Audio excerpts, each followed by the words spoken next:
Minasyaitonirrajim. Bismillahirrahmanirrahim. Assalamualaikum warahmatullahi wabarakatuh. Alhamdulillah. Alhamdulillahilladzi hadana lihadza wa ma kunna linahtadiya laula an hadanallah. Wassalatu wassalamu ala asyrafil anbiya'i wal mursalin sayyidina wa habibina wa syafi'ina Muhammad sallallahu alaihi wasallam wa man tabi'ahu bi ihsanin ila yaumiddin, amma ba'd. Yang kami hormati para pemirsa di mana saja berada, puji syukur selalu kita panjatkan kehadirat Allah Subhanahu wa taala.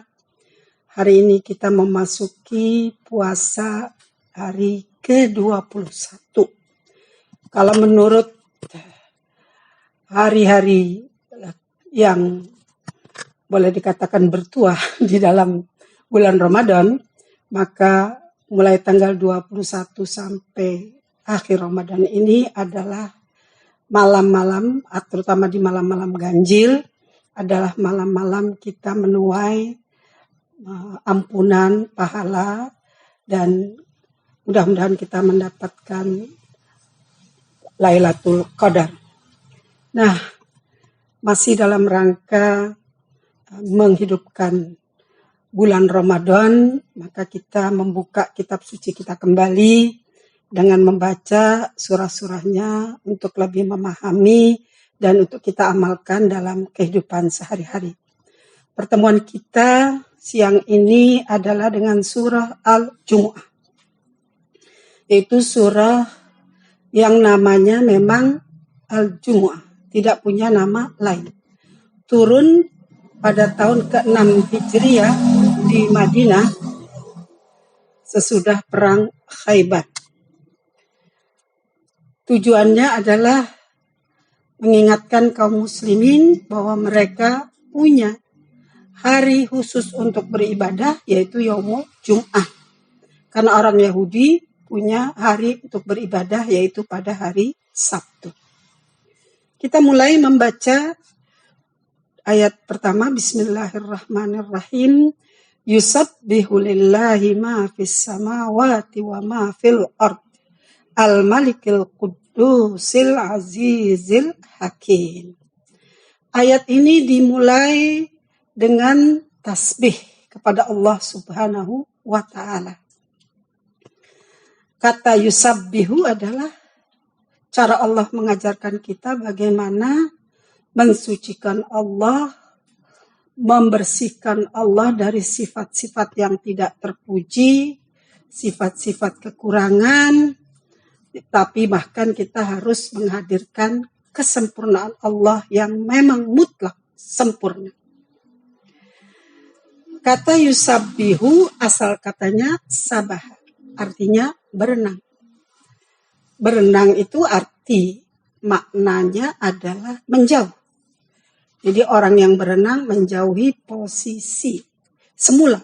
Begitu juga kita bertasbih kepada Allah, kita menjauhi sifat-sifat kekurangan menuju kepada kesempurnaan sifat-sifat Allah Subhanahu wa ta'ala.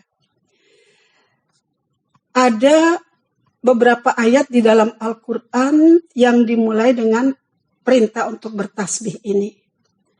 Misalnya dalam bentuk fi'il madhi atau kata kerja lampau, kita dapatkan pada awal surah As-Saff, surah Al-Hadid, ya, di mana datang kata sabbahalillah. Kemudian juga datang dalam bentuk fi'il amr, perintah, yaitu dalam surah Sabbihisma rabbikal a'la. Ada juga dalam bentuk kata jadiannya atau masdar, itu kita dapatkan dalam awal surah Isra. Subhanalladzi asra bi'abdihi laylan. Nah, dalam bentuk fi'il mudhari atau kata kerja masa kini dan masa depan, itu ada dalam surah Al-Jumu'ah.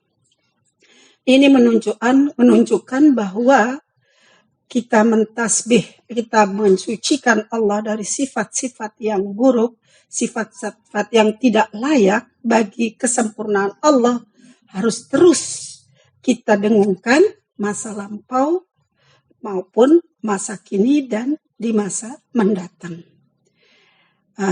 Selanjutnya, sesudah diajarkan bagaimana kita bertasbih kepada Allah, siapa yang bertasbih? Ma fis samawati wa ma fil ard. Apa yang ada di langit dan di bumi. Mungkin timbul pertanyaan. Oke, kalau manusia, dia bisa bertasbih dengan lidahnya, dengan hatinya, dengan perbuatannya. Bagaimana dengan makhluk-makhluk yang tidak berakal? Batu-batuan, pohon-pohonan, air, makhluk di langit. Nah, ini mereka melakukan tasbih kepada Allah dengan ketundukan, kepatuhan, dan melaksanakan sunnatullah. Baik dengan keikhlasan maupun dengan keterpaksaan. Misalnya, kita lihat dalam kehidupan sehari-hari, air itu selalu mencari tempat yang rendah. Air itu kalau dipanaskan dia mendidih. Air itu kalau didinginkan membeku. Api dia membakar. Walaupun ada kemukjizatan yang terjadi pada Nabi Ibrahim, itu api tidak membakar. Tapi sunnatullah adalah api membakar. Kita lihat makhluk-makhluk di langit. Juga Allah katakan, kullun fi falaki yas'ahun. Semuanya bertasbih kepada Allah Subhanahu wa ta'ala. Jadi kita bertasbih kepada Allah menunjukkan ketundukan, kepatuhan, ketaatan sebagai makhluk. Kenapa? Karena Allah Al-Malik, Raja di Raja, yang menciptakan, memiliki, dan mengatur. Al-Quddus, yang suci. Al-Aziz, yang maha perkasa, yang tak tertandingi keperkasaannya. Al-Hakim, yang maha bijaksana. Jadi, Al-Malik, Al-Quddus, Al-Aziz, Al-Hakim adalah merupakan sifat-sifat Allah yang disebut dengan Asma'ul Husna. Dalam Al-Quran dikatakan, Walillahil Asma'ul Husna fad'uhu biha. Allah punya nama-nama yang disebut Asma'ul Husna. Maka kalau engkau ingin berdoa, mintalah dengan menyebut nama-nama tersebut sesuai dengan apa yang diinginkan. Setelah kita diajarkan bertasbih kepada Allah, maka ayat kedua Allah menjelaskan dengan firman-Nya, "Walladzi ba'atsa fil ummiyina rasulan minhum yatlu 'alaihim ayatihi wa yuzakkihim wa yu'allimuhumul kitaba wal hikmata wa in kanu min qablu lafi dhalalin mubin." Jadi Allah yang disifatkan tadi dengan memiliki, suci, maha agung, tak tertandingi, bijaksana, adalah yang mengutus kepada orang-orang yang ummi, yaitu masyarakat Mekah, rasulan minhum, seorang utusan dari kalangan mereka sendiri. Jadi pada masa itu orang-orang jahiliyah di Mekah itu, orang-orang masyarakat jahiliyah di Mekah itu adalah orang-orang yang ummi. Karena memang budaya tulis baca pada waktu itu belum berlaku. Yang ada hafalan. Begitu juga Nabi. Sebelum dibangkitkan menjadi Rasul, Nabi adalah juga ummi. Minhum. Jadi Nabi adalah bagian dari masyarakat Mekah. Yang mereka kenal tingkah lakunya. Yang mereka kenal akhlaknya. Bahkan mereka gelari dengan Al-Amin. Untuk apa? Nabi mengutus Rasul, yatlu alaihim ayatihi, membacakan kepada mereka tanda-tanda kebesaran Allah melalui Al-Quran, melalui tuntunan Allah yang terkandung di dalam Al-Quran. Wa yuzakkihim, mensucikan hati mereka dari sifat-sifat kesombongan, dari sifat-sifat ketakaburan, dari sifat-sifat kemusyrikan, membersihkan juga pikiran mereka dari memahami Tuhan yang bukan pada tempatnya, yaitu berhala-berhala yang mereka sembah, yang tidak bisa melakukan apapun untuk mereka, bahkan tidak bisa merespon doa yang mereka panjatkan. Wa yu'allimuhumul kitab, dan mengajarkan kepada mereka Alkitab, yaitu kitab suci yang Allah turunkan kepada Nabi Muhammad SAW melalui malaikat Jibril untuk menjadi petunjuk bagi manusia memperoleh kebahagiaan dunia dan akhirat.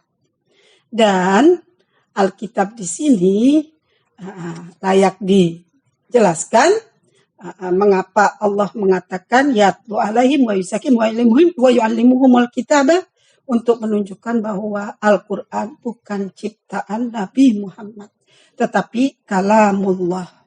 Selanjutnya, wa yu'allimuhul kitaba wal hikmah. Apa itu hikmah? Mayoritas ulama mengatakan al-hikmah di sini adalah as-sunnah, yaitu Nabi selain membacakan, mengajarkan kepada mereka, tapi juga mencontohkan dengan tingkah lakunya, ucapannya, perbuatannya, ketetapannya dalam kehidupan sehari-hari. Sehingga Nabi oleh Allah dikatakan sebagai qudwah. Laqad kana lakum fi Rasulillahi uswatun hasanah. Nah, ayat selanjutnya menjelaskan wa in kanu min qablu lafi dhalalin mubin. Jadi Allah ajarkan mereka, Allah bacakan kepada mereka tanda-tanda kebesarannya, yaitu Al-Quran. Allah sucikan hati mereka, Allah ajarkan mereka Al-Quran, Allah ajarkan mereka, meskipun mereka sebelumnya berada dalam kesesatan yang nyata. Artinya siapapun yang sesat pada masa lalunya, kalau mereka mau bertobat, mau memperbaiki diri, mau mendekatkan diri kepada Allah Subhanahu wa Ta'ala, itu insya Allah akan bisa diterima. Ayat berikutnya, wa akharina minhum lamma yalhaqu bihim wa huwal azizul hakim. Nah, Nabi bukan hanya diutus kepada orang-orang Mekah, tapi juga kepada orang-orang lain yang akan menyusul orang-orang Mekah. Dan ternyata memang benar, Islam terus menyebar ke seluruh dunia, bahkan sampai ke Indonesia. Wa huwal aziz al-hakim. Dan Allah menyebutkan dirinya kembali sebagai yang maha agung, maha perkasa, tak tertandingi, dan maha bijaksana. Ayat selanjutnya, dzalika fadlullahi yu'tihi man yasha, wallahu dzul fadlil adzim. Apa yang disebutkan di atas, yaitu diajarkannya kita tanda-tanda kebesaran Allah, disucikannya hati dan pikiran kita, diajarkannya kita Al-Quran dan Sunnah Nabi, adalah semuanya merupakan karunia Allah yang Allah berikan kepada yang Dia kehendaki. Kenapa? Karena banyak orang tidak menghendaki karunia dari Allah. Mereka menutup telinga, menutup mata, menutup patah hati, merasa lebih pintar, sudah cukup tidak mendapatkan hidayah, dan sesungguhnya Allah Dzul Fadlil Adzim. Semua karunia yang agung itu adalah milik Allah semata. Ayat berikutnya memberikan kita perumpamaan bagaimana sikap orang-orang Yahudi terhadap kitab suci Taurat. Allah berfirman, "Matsalul ladzina hummilut Taurat, tsumma lam yahmiluha, kamatsalil himari yahmilu asfar. Bi'sa matsalul qaumil ladzina kadzdzabu biayatillah, wallahu la yahdil qaumaz zalimin."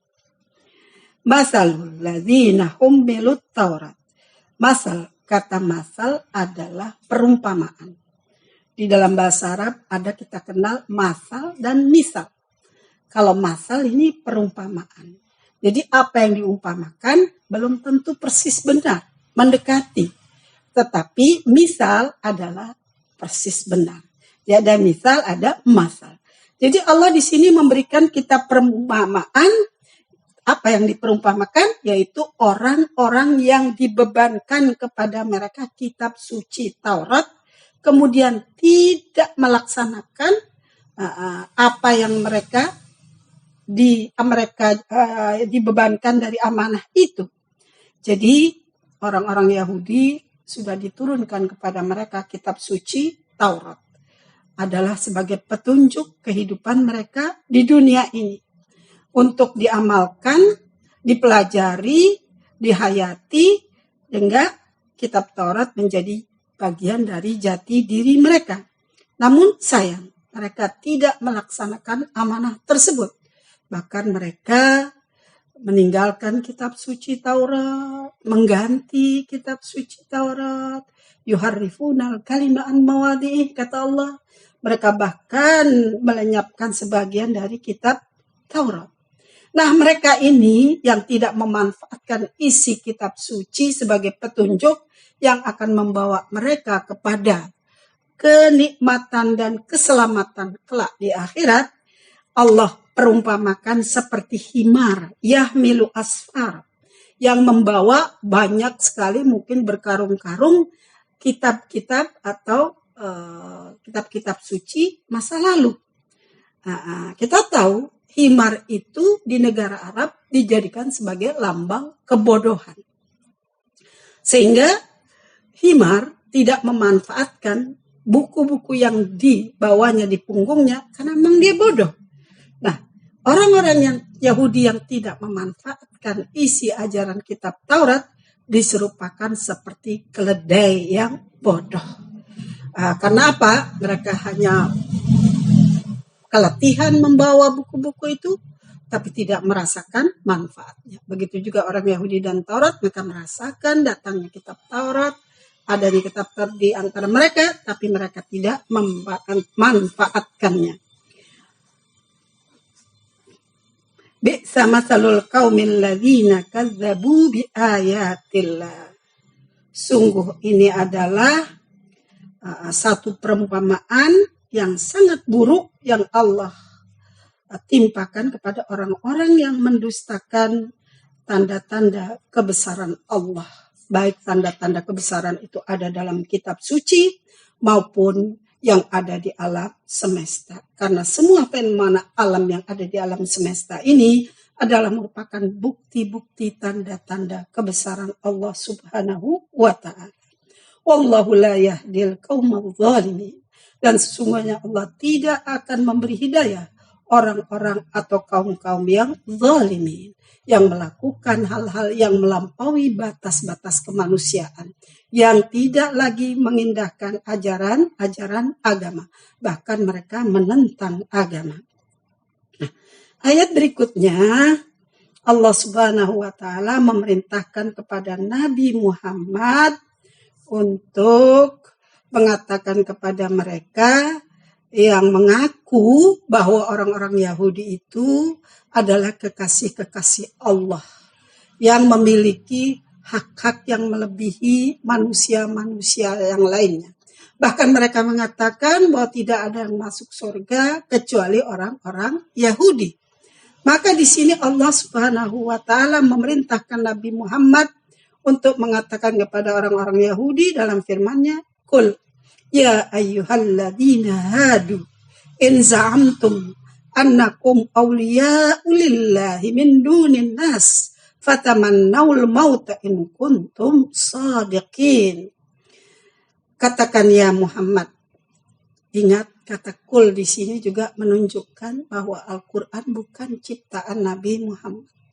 Nabi hanya menjalankan apa yang Allah perintahkan untuk dibacakan atau untuk diajarkan. Dan ini memperjelas otentisitas Al-Quran. Kul ya ayyuhalladzina hadu, hai orang-orang yang beragama Yahudi. Ya. In za'amtum annakum awliya'u lillah min dunin nas, jika engkau menyangka bahwa kamu semua adalah kekasih-kekasih bagi Allah di antara selain dari manusia biasa.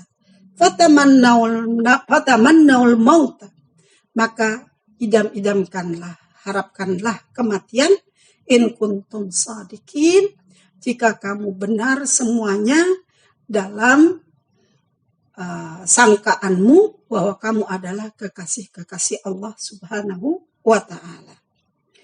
Kita lihat di sini kata auliya lillah. bukan aulia Allah. Ini beda. Aulia lillah berarti bukan Allah yang menisbahkan kata-kata kekasih kepada mereka, tapi mereka yang menisbahkan diri-diri mereka sebagai kekasih Allah Subhanahu wa Ta'ala. Jadi Nabi diperintahkan untuk menantang orang-orang Yahudi, kalau memang sangkaan mereka itu benar, bahwa mereka memang adalah kekasih-kekasih Allah, tidak seperti manusia-manusia lainnya, cobalah mereka mengharapkan kematian. Karena dengan kematian, mereka akan segera bertemu dengan Allah Subhanahu wa Ta'ala. Bukankah kekasih selalu merindukan orang-orang yang dikasihinya? Di sini tantangan jelas ya, kepada sangkaan-sangkaan orang Yahudi yang tidak sepantasnya ya. In kuntum shadiqin, jika kamu benar. Kalau memang benar, kamu menyangka kamu kekasih Allah, harapkan segera kematian. Tapi ternyata mereka takut pada kematian, bahkan menunda-nunda datangnya kematian. Apa jawaban Allah dalam ayat sesudahnya? Wala yatamannawnahu abadan bima qaddamat aydihim wallahu alimum bidzalimin. Mereka tidak pernah mengidam-idamkan, mengharapkan, apalagi menginginkan kematian selama-lamanya. Kenapa? Karena mereka tahu mereka banyak melakukan kesalahan-kesalahan dengan tangan mereka. Di antaranya ada 2 nabi yang dibunuh oleh orang Yahudi. Ya, Nabi Saleh termasuk. Ya, mereka ngengkel berkali-kali dari perintah Allah yang bisa kita baca dalam sejarah. Mereka juga tidak mentaati perintah Allah untuk tidak memancing atau mengail ikan atau mencari rizki dari nelayan ya di pantai pada hari Sabtu. Wallahu alimum bidzalimin. Allah alim, maha mengetahui orang-orang yang zalim kepada diri mereka sendiri dan kepada Allah Subhanahu wa Ta'ala. Mengapa zalim kepada diri mereka? Orang yang tidak mengikuti peraturan Allah tentang keterbatasan dirinya, harusnya dia memelihara dirinya, baik itu jasmani maupun rohani, itu dianggap orang yang zalim. Misalnya orang punya penyakit mah, dia makan sambal, itu juga zalim. Karena dia tahu bahwa tubuhnya tidak sanggup makan sambal, tapi dia memaksakan, ini zalim. Nah, zalim kepada Allah adalah mengingkari keberadaan Allah, tidak mengakui Allah sebagai penciptanya, tidak mengikuti ajarannya, itulah orang-orang yang zalim. Ayat berikutnya masih perintah kepada Nabi Muhammad sallallahu alaihi wasallam untuk mengatakan kepada orang Yahudi, "Qul innal mautal ladzi tafirruna minhu fa innahu mulaqikum." Katakan ya Muhammad, sesungguhnya kematian yang engkau lari daripadanya, fa innahu mulaqikum, pasti kematian akan menemuimu dimanapun saja. Banyak orang yang mungkin diperkirakan dalam suatu peristiwa kecelakaan misalnya sudah mati, tapi ternyata tidak mati. Tapi ada orang yang kena paku mati, yang tidak disangka-sangka. Ini karena apa? Kematian milik Allah. Kematian hanya penyebab kita kembali kepada Allah Subhanahu wa Ta'ala. Betapapun kalau seseorang itu menghindari kematian dengan membangun, dalam Al-Quran dikatakan membangun istana dengan tembok yang berlapis-lapis, tetap kematian akan menimpa mereka. Walau kuntum fi burujin musayyadah. Dan ini menunjukkan tanda ketidakimanan mereka kepada Allah, bahwa mereka lari dari kematian. Padahal siapa yang bisa menyelamatkan diri dari kematian yang memang merupakan keniscayaan hidup bagi manusia. Semua makhluk yang punya nyawa pasti akan mati. Idza jaa ajaluhum fala yastakhiruna sa'atau wala yastaqdimun. Jika sudah tiba masa kematian itu, maka tidak ada seorang pun yang bisa menyelamatkan diri darinya. Summa turadduna ila alimil ghaibi wasyahadati fayunabbi'ukum bima kuntum ta'malun. Kemudian sesudah mereka dimatikan oleh Allah, mereka akan dikembalikan kepada siapa? Kepada Sang Pencipta. Alimil ghaibi, yang maha mengetahui yang gaib dan yang nyata. Artinya yang mengetahui sepak terjang mereka di dunia. Baik ketika mereka bersembunyi dari mata manusia maupun mereka melakukannya terang-terangan di mata manusia. Banyak sekali kita lihat ketika Nabi di Madinah, Nabi mengalami hal-hal yang menyakitkan Nabi, yang itu sumbernya adalah dari orang-orang Yahudi. Yang paling menyakitkan Nabi mungkin apa yang terjadi pada peristiwa Perang Ahzab tahun ke-5 Hijriah. Di mana sebelumnya Nabi sudah melakukan perjanjian dengan orang-orang Yahudi untuk saling membantu ketika ada serangan musuh dari luar. Tapi ternyata ketika orang-orang musyrik Makkah sudah berada di front terdepan yang siap memerangi Nabi, tiba-tiba orang-orang Yahudi secara sepihak membatalkan perjanjian damai tersebut dan bergabung dengan orang-orang musyrik Makkah. Dan ini adalah merupakan suatu pengkhianatan dalam sejarah Islamnya. Maka fayunabbi'ukum bima kuntum ta'malun. Engkau tidak akan pernah bisa lari dari apa yang telah engkau kerjakan di dunia. Karena Allah akan memberitahukan semua apa yang engkau lakukan di dunia. Mengapa? Karena kita tahu kita punya kitab yang di situ tertulis semua amal baik kita, bahkan ucapan kita. Dalam Al-Quran dikatakan ma yalfizu min qaulin illa ladaihi raqibun atid. Satu kata saja yang engkau ucapkan itu Allah Subhanahu wa taala sudah catat. Artinya tidak ada yang bisa mengelak kelak di akhirat dari apa yang telah mereka lakukan, karena semuanya tercatat di dalam kitab mereka. Dan kelak orang-orang kafir ketika menerima kitab mereka akan mengatakan ma li hadzal kitabi la yughadiru saghiratan wala kabiratan illa ahsaha. Kitab apa ini? Kok yang besar, yang kecil, semua perbuatanku tertulis di situ. Mungkin dalam kehidupan sehari-hari kita bisa melihat bagaimana CCTV di mall bisa mencatat peristiwa-peristiwa yang terjadi pada satu hari, misalnya ribuan peristiwa. Ini baru CCTV yang diciptakan oleh manusia.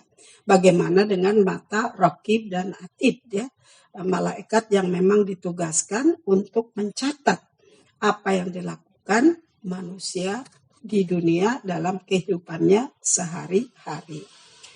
Nah, ini semua ayat-ayat yang terkait dengan orang-orang Yahudi. Dan sekarang kita berpindah kepada orang-orang beriman. Yang mana memang sebenarnya tujuan dari surah Al-Jumu'ah ini adalah 3 ayat terakhir ini. Yaitu kita baca, ya ayyuhalladzina amanu idza nudiya lis-salati min yaumil jumu'ati fas'au ila dzikrillah wa dzarul bai'. Dzalikum khairul lakum in kuntum ta'lamun. Jadi kalau orang-orang Yahudi punya hari untuk beribadah pada hari Sabtu, tapi mereka tidak menghormatinya, tidak melaksanakan perintah Allah pada hari itu. Nah, di sini Allah mengingatkan kembali orang-orang yang beriman, yaitu hai orang-orang yang beriman, ingat kata ya ayyuhalladzina aman. Di sini orang-orang yang sudah mendapatkan betul-betul predikat keimanan. Sebab kalau orang yang masih dalam proses beriman itu yu'minu pakai fi'il mudhari. Tapi kalau sudah amanu, labelnya ini berarti orang-orang yang sudah mantap keimanannya.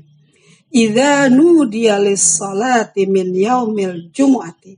Apabila kamu sudah dipanggil untuk salat Jumat. Nah, panggilan untuk salat Jumat biasanya adalah dengan azan dan juga dengan khutbah. Sebab ciri khas dari salat Jumat yang menggantikan salat zuhur pada hari-hari biasa adalah salat zuhur dengan mendapatkan khutbah dan salat zuhur hanya 2 rakaat. Dan ini merupakan kewajiban bagi setiap laki-laki, meskipun perempuan juga dibolehkan. Tidak ada larangan bagi perempuan untuk ikut sholat Jumat pada hari Jumat. Meskipun ada yang mengatakan hukumnya makruh karena takut adanya ikhtilat.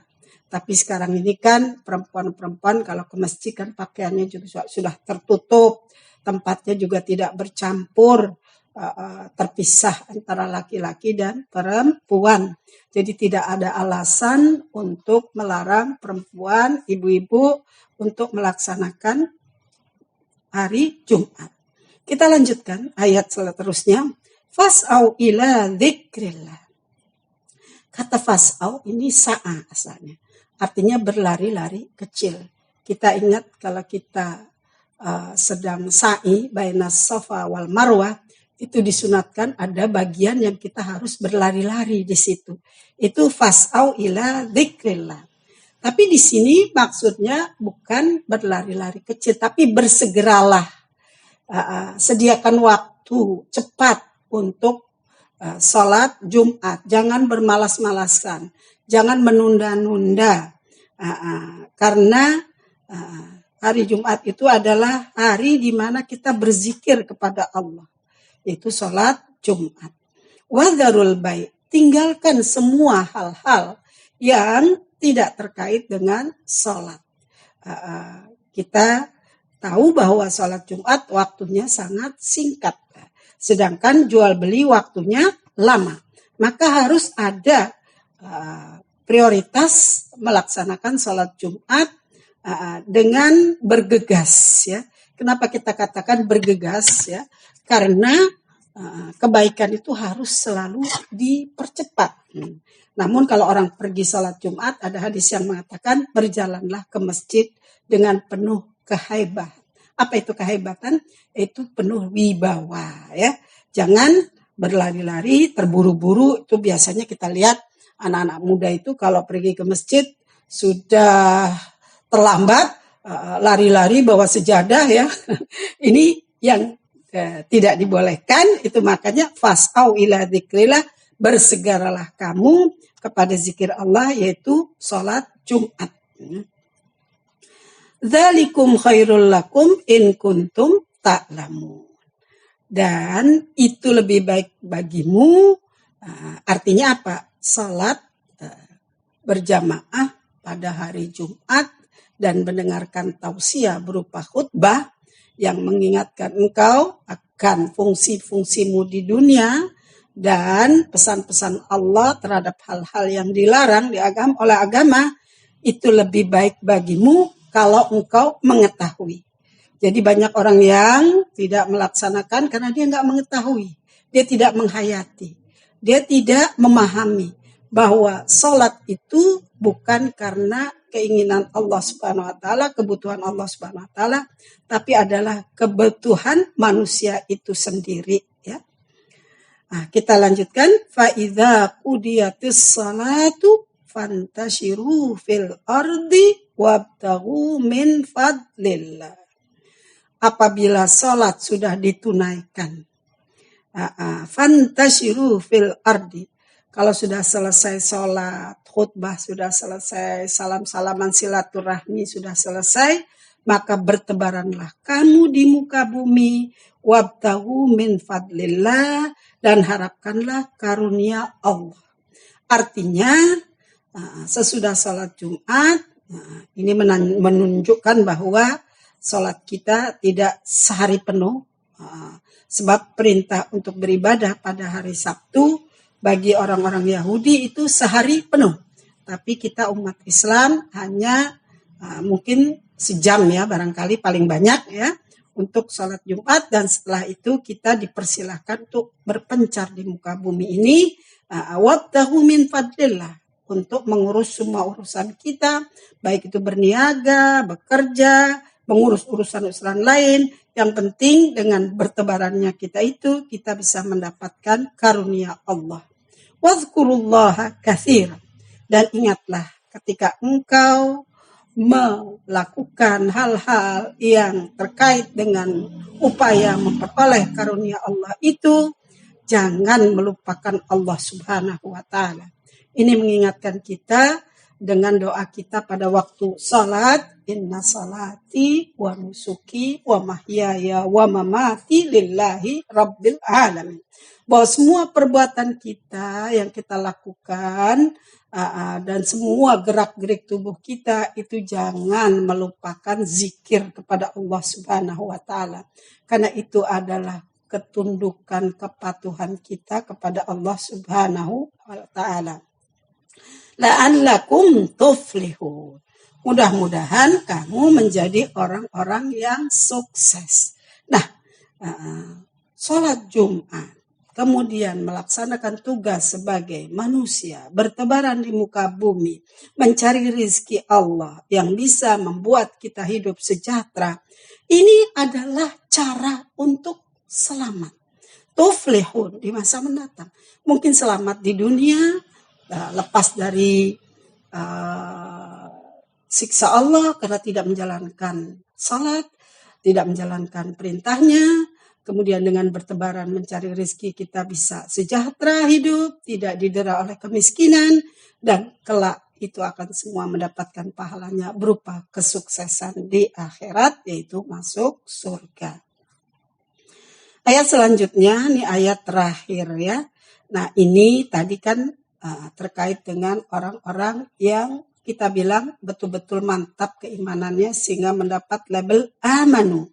Tapi di antara mereka ada orang-orang yang tidak bersegera mengerjakan sholat Jumat, atau bahkan mereka sudah berada di tengah-tengah sholat Jumat, mereka lari hanya mengejar hal-hal lain di luar ibadah kepada Allah Subhanahu wa Ta'ala.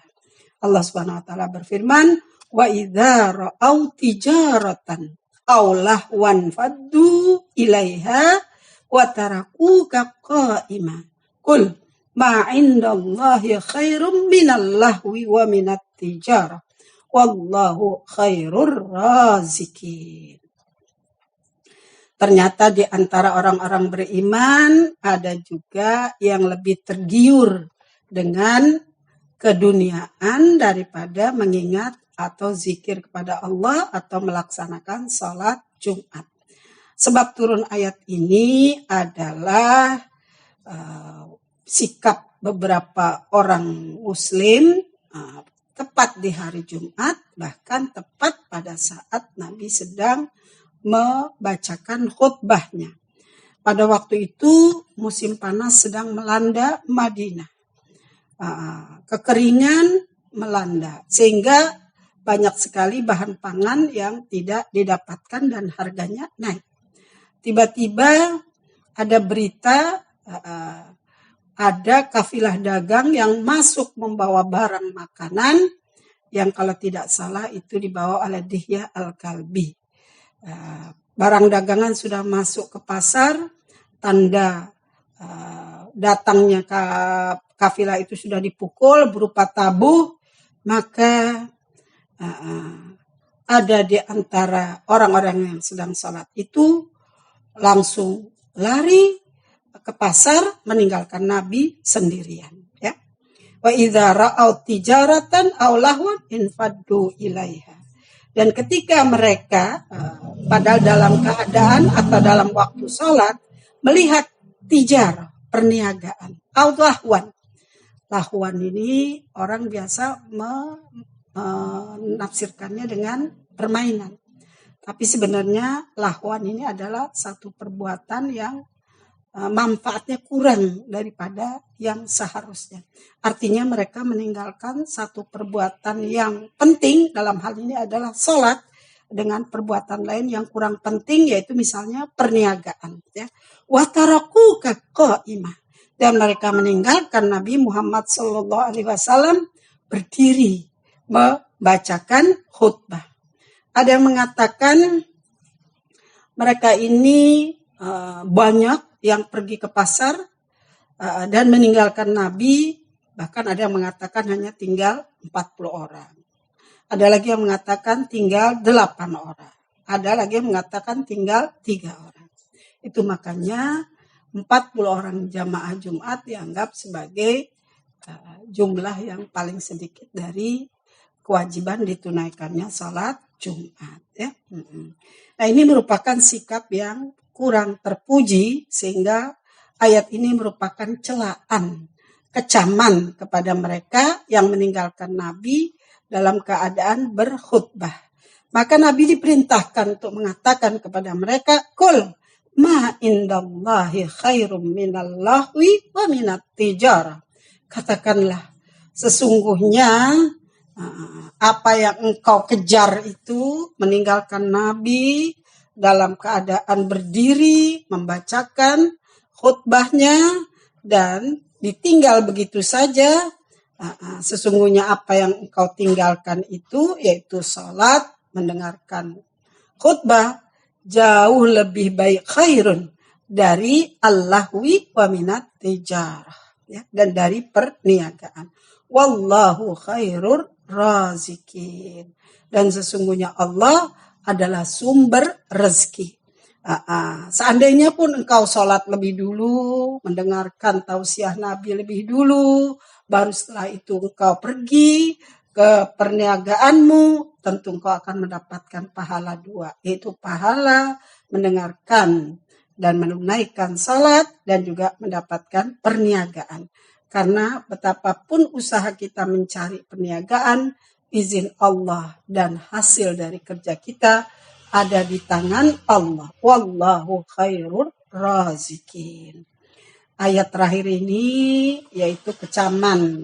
Yaitu pertama adalah perintah Allah kepada orang-orang beriman untuk melaksanakan sholat Jumat sebagai perbandingan terhadap orang-orang Yahudi yang sudah diwajibkan kepada mereka untuk beribadah pada hari Sabtu, tapi mereka tidak mengindahkannya, bahkan mereka mencoba melanggar perintah Allah untuk tidak mengail atau mencari rizki dari menangkap ikan, dan juga Allah telah memberikan perumpamaan kepada mereka yang tidak memanfaatkan isi ajaran kitab suci mereka, seperti himar yang mungkin terengah-engah membawa ratusan buku yang tebal-tebal, tapi dia tidak memanfaatkan isi buku itu, yang ada hanyalah keletihan.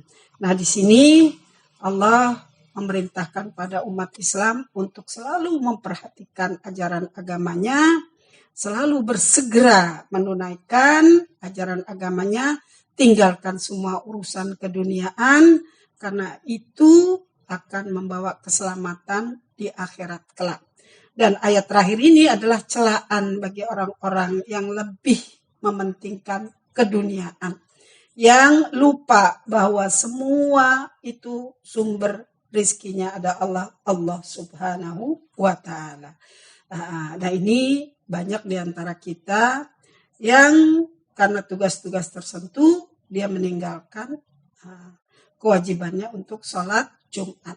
Bahkan banyak waktu saya mengajar di pengajian itu bapak-bapak yang karena pekerjaannya tidak membolehkan dia melaksanakan sholat Jumat, dia patuh kepada bosnya. Sebenarnya ini salah. Dalam hal ini kita harus segera cari pekerjaan lain, karena sumber rezeki bukan pada bos tersebut, tetapi pada Allah Subhanahu wa Ta'ala. Nah, bagaimana kaitannya dengan sholat Jumat yang sekarang ini dilarang di masjid-masjid, sehingga banyak yang ngotot? Kita lebih takut kepada Allah daripada takut kepada corona. Ini berbeda.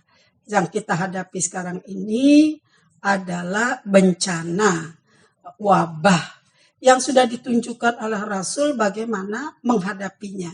Yaitu ketika bencana sedang melanda di satu daerah, kita jangan memasuki daerah itu, dan orang yang ada di sana tidak boleh memasuki daerah kita. Ini yang disebut dengan PSBB dan lockdown.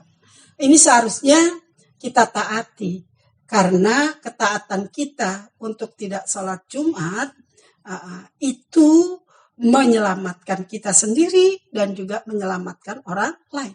Karena di antara jamaah itu mungkin ada yang menjadi carrier, yang tidak memiliki tanda-tanda, tapi dia bisa menularkan kepada orang lain. Kita baca di berita bagaimana seorang anak terkena COVID-19, padahal dia tidak keluar rumah, ternyata ayahnya yang pergi ke supermarket dan membawa, ayahnya sendiri tidak terkena. Jadi perkataan bahwa kita lebih takut kepada Allah daripada corona, ini kurang tepat. Karena ini tidak merupakan ikhtiar. Karena Allah mengatakan, fala tulqu aidikum ila tahlukah. Jangan mencari kebinasaan. Ini sunnatullah, adanya bencana. Yang menguji kita, apakah kita sabar dalam menerima bencana ini, apa kita mengambil pelajaran, apa kita mau introspeksi. Tapi di sisi lain kita disuruh untuk menyelamatkan diri dari bencana ini, yaitu jangan ngotot pergi ke masjid. Ini terkait bukan dengan hak Anda, tapi juga hak orang lain. Jadi dalam hal ini kita mendahulukan keselamatan manusia daripada menjalankan ibadah agama. Jangan heran, dalam agama banyak sekali ditunjukkan keutamaan agama Islam, di mana pada saat-saat tertentu nyawa lebih diselamatkan daripada keberagaman. Misalnya ketika kita berada di satu tempat yang tidak ada makanan yang halal, maka kita dibolehkan untuk makan makanan yang haram karena terpaksa, bukan karena keinginan kita. Nah, kita juga misalnya dibolehkan tidak puasa ketika sakit. Kita juga dibolehkan misalnya sholat qasar karena kita berada dalam perjalanan. Ini semuanya adalah untuk merespon potensi manusia yang memang memiliki banyak kekurangan. Jadi marilah kita sama-sama menjaga diri kita, menjaga diri orang lain dengan cara mentaati perintah pemerintah yang juga ini adalah ajaran agama. Ya, atiullah wa atiur rasul wa ulil amri minkum. Jadi mentaati perintah ulil amri itu juga wajib. Jadi jangan kita ngengkel, ngotot, hanya pengen tarawih, akhirnya membawa bencana bukan hanya bagi kita, tapi kalau kita pulang mungkin membawa bencana kepada ibu kita yang sudah tua, anak kita yang masih kecil ya. Jadi ajaran agama memang dirancang untuk memberi kemanfaatan, keselamatan hidup, bukan untuk menyusahkan kita. Cinta kepada Allah bisa kita wujudkan di rumah, di mana saja. Bukankah Allah mengatakan, fa'ainama tuwallu fasamma wajhullah. Itulah tadi para pemirsa surah Al-Jumu'ah yang telah kita baca, yang merupakan surah yang turun khusus membicarakan tentang sholat Jumat, yang merupakan hari ibadah kita yang dilaksanakan setiap minggu, menandingi hari ibadah orang-orang Yahudi pada hari Sabtu. Dalam kesempatan sholat Jumat ini ada nilai-nilai yang bisa kita ambil, misalnya apa? Ada syiar, yaitu sholat rame-rame. Ada pahala berjamaah 27, ada silaturahmi ya. Jadi banyak sekali, dan kalau yang bisa berniaga habis sholat bisa berniaga. Jadi dengan sholat Jumat ini berarti Islam adalah agama pribadi tapi juga agama sosial ya. Semoga apa yang kita baca dari surah Al-Jumu'ah ini, terutama bagaimana kita selalu diperintahkan untuk bertasbih kepada Allah yang memberi kehidupan kepada kita, yang mengatur kehidupan kita, yang maha agung, yang maha perkasa, yang telah mengutus kepada kita kenikmatan yang paling besar, yaitu kenikmatan kitab suci dan pengutusan Nabi Muhammad Sallallahu Alaihi Wasallam. Karena manusia dengan akalnya saja tidak mampu mencapai kebenaran. Karena kebenaran Allah itu mutlak, kebenaran manusia itu nisbi. Sehingga di bulan puasa ini mari kita manfaatkan untuk beribadah. Apalagi tanggal 21 sampai tanggal 29 adalah malam-malam Lailatul Qadar yang sangat layak untuk kita hidupkan dengan banyak membaca Al-Quran, salat malam, tafakkur, kemudian juga menghisab diri. Sudah berapa banyak dosa yang dibuat, segeralah meminta ampun, ikutilah dengan perbuatan yang baik sehingga Allah menghapus dosa-dosa kita.